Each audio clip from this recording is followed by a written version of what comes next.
சாதம், இட்லி, தோசை, சப்பாத்தின்னு எல்லாத்துக்குமே சூப்பரான கருப்பு கொண்டக்கடலை குழம்பு எப்படி பண்ணலான்னு பார்க்கலாம். அதுக்கு ஒரு பேனில் 2 டேபிள் ஸ்பூன் எண்ணெய், ஒரு சின்ன துண்டு பட்டை, 4 கிராம்பு, 2 ஏலக்காய், அரை டீஸ்பூன் சோம்பு, 4 சின்ன துண்டு இஞ்சி, ஒரு 10 பல் பூண்டு சேர்த்துட்டு நல்லா வதக்கி விட்டுக்கோங்க.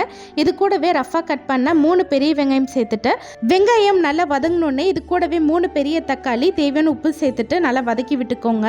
தக்காளி நல்லா வதங்கியாச்சு. இப்போ அடுப்பு ஆஃப் பண்ணிவிட்டு 1/4 டீஸ்பூன் மஞ்சள் தூள், 1 ஸ்பூன் மல்லித்தூள், 1 ஸ்பூன் தனி மிளகாய் தூள், அரை ஸ்பூன் கரம் மசாலா, லாஸ்ட்டாக ஒரு 3 டேபிள் ஸ்பூன் தேங்காய் துருவல் சேர்த்துட்டு எல்லாத்தையும் நல்லா கலந்து விட்டுட்டு சூடாறணுன்னே ஃபைன் பேஸ்ட்டாக அரைச்சிக்கோங்க. கருப்பு சுண்டலி ஒரு 8 மணி நேரம் ஊற வச்சு எடுத்து வச்சிருக்கேன். அடுத்து நம்ம குழம்பு ரெடி பண்ணிடலாம்.